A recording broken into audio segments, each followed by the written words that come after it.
રાજકોટથી સમાચાર Gondal national highway પર પાણીના ફુવારા ઉડ્યા છે। ગેલેક્સી પંપ નજીક પાણીની પાઇપલાઇનમાં ભંગાણ થતા નેશનલ હાઈવે પર પાણીના ફુવારા ઉડ્યા। ચાલકો વાહન સાફ કરવા રસ્તા પર ઊભા રહી ગયા।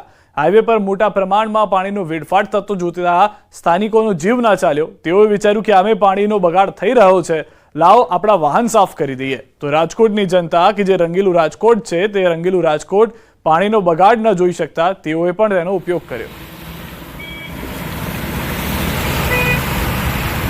ઇઝરાયલ વચ્ચેના સંઘર્ષના કારણે ફરી એકવાર વિશ્વ સામે મોટા યુદ્ધનો ખતરો તોળાઈ રહ્યો છે। તેવામાં આ બંને દેશો વચ્ચે યુદ્ધના તણાવની સ્થિતિની સીધી અસર ગુજરાતમાં ખજૂરના બિઝનેસ પર જોવા મળી રહી છે। ગુજરાતના 3000 કરોડના ખજૂર બિઝનેસને હાલ સીધી અસર પહોંચે તેવી શક્યતા છે। ઇઝરાયલ અને ઈરાનથી આવતી ખજૂરોની બજારમાં પુષ્કળ માંગ પણ જોવા મળે છે।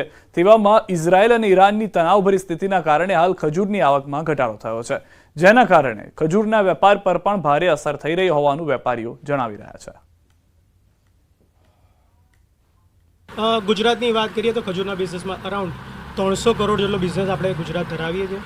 Iran, Israel, Iraq, Saudi Arabia, Algeria આ બધી કન્ટ્રીથી આપણે ખૂબ જ સારો બિઝનેસ ચાલી રહ્યો છે। વોરના કારણે મુખ્યત્વે ગણીએ તો માલ આવવાનો ખૂબ જ બંધ થઈ ગયો છે। અત્યારે હાલની પરિસ્થિતિ ખૂબ જ ખરાબ છે। જે પ્રાઇસ છે તેમાં 15 થી 20% રાઈસ આવી ગયો છે અને ઈરાન, ઈરાક જેના કારણે કનેક્ટેડ જેટલી કન્ટ્રીઓ છે એમાં પણ ખૂબ જ ભાવની પરિસ્થિતિ ખરાબ છે। 20-25% ભાવ વધવાની શક્યતા છે। પછી બીજી ખજૂરોમાં બી 10 થી 15% ભાવ વધવાની શક્યતા છે। ગુજરાતમાં 350 થી 400 કરોડનો બિઝનેસ છે ખજૂરનો અને ઇન્ડિયામાં ટોટલ ઓવરઓલ અબાઉટ 1000 કરોડ રૂપિયાનો બિઝનેસ છે। ભગવાન શ્રી કૃષ્ણના રાજાધિરાજ સ્વરૂપ પર આધારિત વિશ્વની પ્રથમ સંગીતમય મહાનાટિકા રાજાધિરાજ લવ લાઈફ લીલાની સંકલ્પના અને પ્રસ્તુતિ ધનરાજ નથવાણી દ્વારા કરવામાં આવી છે।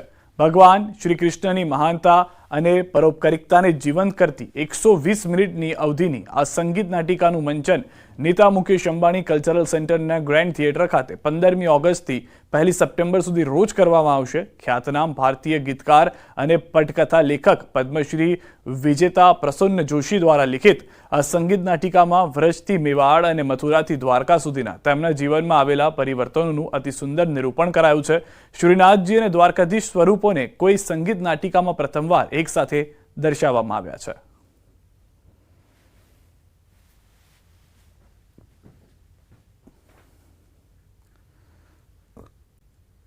ખાદ્ય પદાર્થોને લઈને વધુ એક ગ્રાહકને થયો છે કડવો અનુભવ। ઓનલાઈન મંગાવેલી મીઠાઈ ફૂગવાળી નીકળી।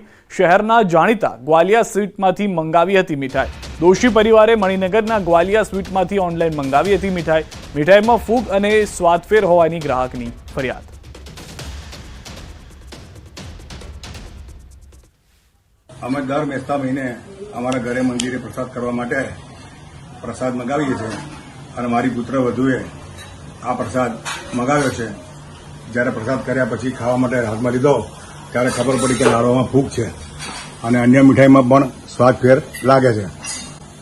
રસ્તાઓની બિસ્માર હાલત છે, તેને પગલે ભરૂચ જિલ્લા કોંગ્રેસે આજરોજ કલેક્ટરને આવેદનપત્ર આપ્યું હતું। કોંગ્રેસ નેતા રાજેન્દ્ર રાણાએ વિકાસના કામોમાં ભ્રષ્ટાચારનો આરોપ લગાવ્યો। એપ્રિલ-મે મહિનામાં રસ્તાઓની મરામતના નામે કરોડો રૂપિયાનો ખર્ચ કરાયો અને ચોમાસાના પહેલા વરસાદમાં જ માર્ગ ધોવાઈ જાય છે।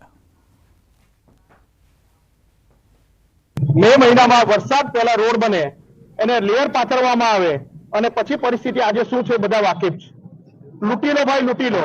ભારતીય જનતા પાર્ટીના નેતાઓને ઇલેક્શન લડવા માટે, ઘર ચલાવવા માટે, ગાડીના ડીઝલ ભરવા માટે કોન્ટ્રાક્ટરોમાંથી પૈસા લે છે।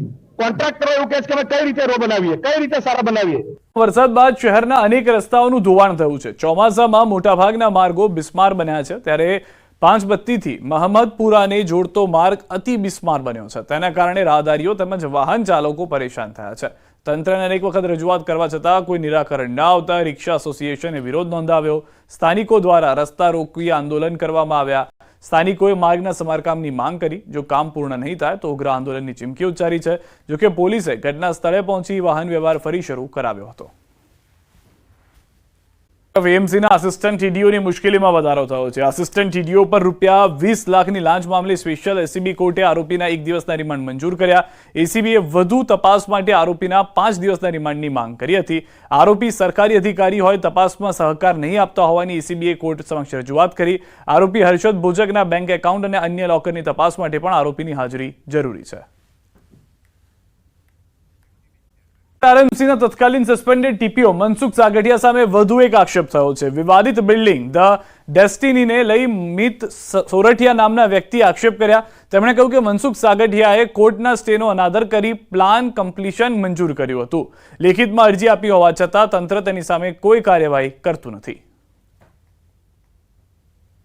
રજૂઆત કરવા લેખિતમાં જે કઈ અરજી આપી છે, ઇન્વર્ટ કરાવીને અરજી આપણે આપેલી છે વેસ્ટ ઝોનમાં અને સેન્ટ્રલ ઝોનમાં, પણ એ લોકો શું છે કઈ એક્શન લેતા નથી. આપણે અઠવાડિયે પાછા જાય તો એ લોકો એમ કે છે જોઈ લેશું કાંઈ એમાં એક પ્રકારનું કઈ એક્શન લેવાયેલું નથી. અને આ બિલ્ડિંગ અત્યારે આયુષ હોસ્પિટલ નામાંકિત હોસ્પિટલને ભાડે આપવામાં આવેલ છે. સતત વરસાદી માહોલ રહેતા સાબરકાંઠાના પોળોના જંગલોમાં ઝરણા જીવંત થયા છે. નદીમાં આવેલા ચેકડેમ પરથી પાણીના ધોધ જીવંત થયા હતા. મિની કાશ્મીર તરીકે ખ્યાતનામ વિસ્તાર તરફ જતા ઈડર વિજયનગરનો હાઈવે રોડ રળિયામણો બન્યો હતો. આજુબાજુના જંગલ અને નદીમાં પણ પાણી વહેવા થવાને કારણે નયનરમ્ય દ્રશ્યો જોવા મળ્યા. પાણીના વહેણથી સ્થાનિક તેમજ કુદરતી પ્રેમીઓમાં પણ ખુશી પ્રસરી છે. વિજયનગર, પોળો, કાલીદેવી, ખેરવાડા, જેરવદરીના ચેકડેમના ધોધ જીવંત થયા છે. અંબાજી પંથકમાં વરસાદી માહોલ છવાયો છે. બપોરે ધીમી ધારે વરસાદ પડતા અંબાજીના બજારોમાં પાણી ભરાયા.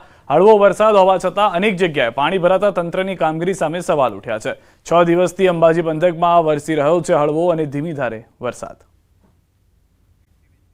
ગુજરાતના તમામ જિલ્લાઓમાં પૂરની સ્થિતિ સર્જાઈ હતી. ખાસ કરીને નવસારી જિલ્લાના ઉપરવાસમાં ભારે વરસાદ ખાબકતા અંબિકા નદી ગાંડીતુર બની અને લો લેવલ બ્રિજ સહિત કેટલાય વિસ્તારોમાં ધોવાણ કર્યું. ગણદેવીથી અમલસાડ જવાનો માર્ગ પાણીમાં ગરકાવ થયો હતો. હાલ અંબિકા નદીના પૂરના પાણી ઓસર્યા બાદ બ્રિજના તબાહીના સામે આવ્યા છે દ્રશ્યો. અંબિકા નદી જંગલ વિસ્તારમાંથી પસાર થઈને નવસારી જિલ્લાના ગ્રામ્ય વિસ્તારમાં આવ્યા બાદ અનેક લો લેવલ બ્રિજને નુકસાન પહોંચ્યું છે. ઉપરવાસમાં ભારે વરસાદને પગલે અંબિકા નદીએ રૌદ્ર સ્વરૂપ ધારણ કર્યું હતું. દ્રશ્ય બતાવવાનો પ્રયાસ કરીશ કે જે ગણદેવીથી અમલસાડ ધમરાચા જવાનો જે લો લેવલ બ્રિજ છે એ પાણીમાં ગરકાવ થવા પામ્યો હતો.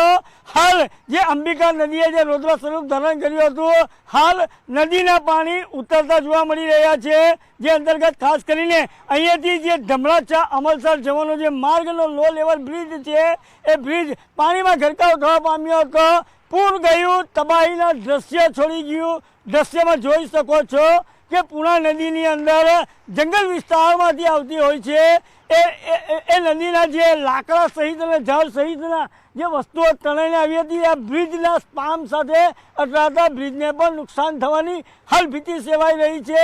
અને ખાસ કરીને જે અંબિકા નદીએ જે રૌદ્ર સ્વરૂપ ધારણ કર્યું, પાણી ઉતર્યા બાદ તબાહીના દ્રશ્યો પણ સામે આવ્યા છે કે બ્રિજનો સ્પામ જે છે એ સ્પામ પણ હાલ ડેમેજ થવા પામ્યા છે.